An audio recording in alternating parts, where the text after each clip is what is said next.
Today, we're diving into something that honestly impacts every single one of us. Those sneaky, automatic thoughts that can totally shape our reality, often without us even realizing it. We're going to explore how to spot these mental traps, and more importantly, how to break free from them. So let me ask you a question right off the bat. We all trust our own thoughts, don't we? I mean, they're our own inner voice. But what if that narrator isn't always reliable? What if sometimes it's actually working against you?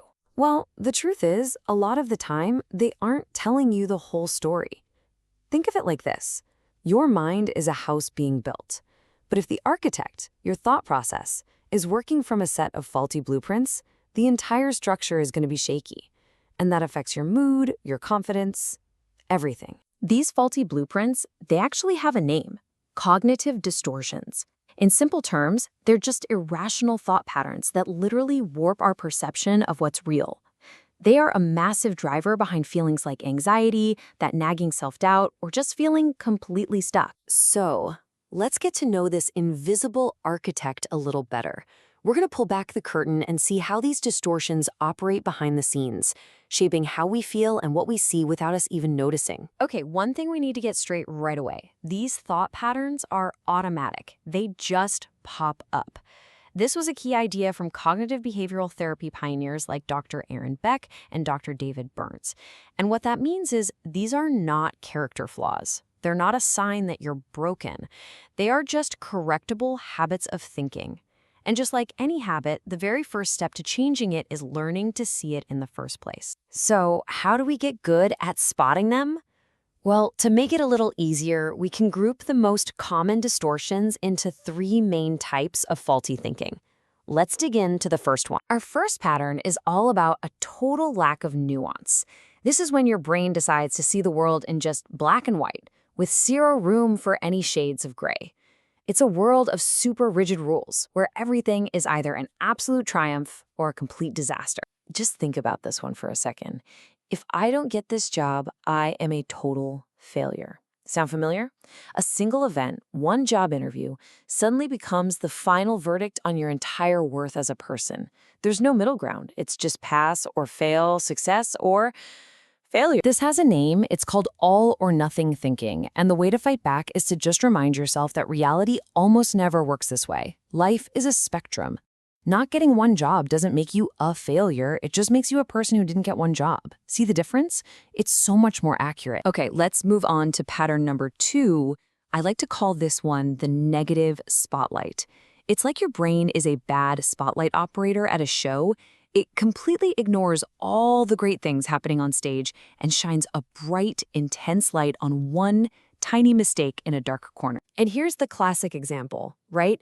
You get 10 compliments on something you did, but one person offers a small piece of criticism, and that one little comment is all you can replay in your head. 10 positive data points just get tossed aside, and that one negative one becomes the whole story. Now, this pattern is extra sneaky because it usually has 2 parts. First, there's the mental filtering, where you just zero in on the bad stuff. But then you follow it up by discounting the positive. That's when you actually explain away the good things by saying stuff like, oh, they were just being nice. The goal here is to step back and see the whole picture, not just the parts that confirm a negative feeling. And our third pattern is where our brain decides it's a storyteller, and a really bad one at that. This is when we start making up entire narratives, predicting the future, reading people's minds, all with little or no actual evidence to back it up. Oh man, we have all been here. You see a friend or a coworker, they don't say hi, and your mind instantly writes a whole screenplay. They're definitely mad at me. What did I do? It must have been that thing I said yesterday. We create this huge emotional drama from one tiny, ambiguous event. This is called jumping to conclusions, and it has 2 main flavors. What we just saw was mind reading. The other one is fortune telling. That's like deciding you're going to bomb a test before you've even started studying. The biggest takeaway here is so simple but so powerful. Your assumptions are not facts. They're just guesses, and they need to be checked against reality. Okay. So we've learned how to spot these faulty patterns. That's honestly half the battle, which is huge. But now let's get proactive. How do we actually push back against this inner critic and start to rewire our own thinking? The first weapon in your new toolkit is a really simple but incredibly powerful question. The next time you catch a distorted thought like, I'm a total failure, just pause and ask yourself, is this thought 100% accurate? Is it even a little bit helpful? The answer is almost always a hard no. And that question starts to create a little crack in the thought's armor. And here is the second weapon. This one's a game changer. We are so much kinder and more rational with the people we care about than we are with ourselves. So ask yourself, if my best friend came to me with this exact thought, what would I tell them? You'd probably offer a much more balanced, kind, and realistic view. The goal is to learn how to give that same compassion to yourself. And here's where you can see the transformation happen.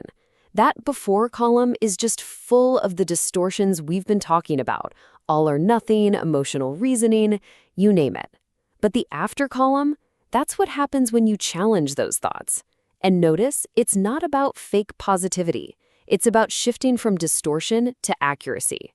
I always screw things up becomes the much more truthful, I struggled with this one task. So let's put this all together. We've identified the faulty blueprints, we've learned how to challenge them. Now let's wrap it all up into a simple, actionable toolkit that you can literally start using the second this is over. And here it is. It's a 4-step reframe, adapted right from cognitive behavioral therapy. First, you pause to just notice the thought. Step 2, you name it. Just labeling it, that's just mind reading again, takes away so much of its power.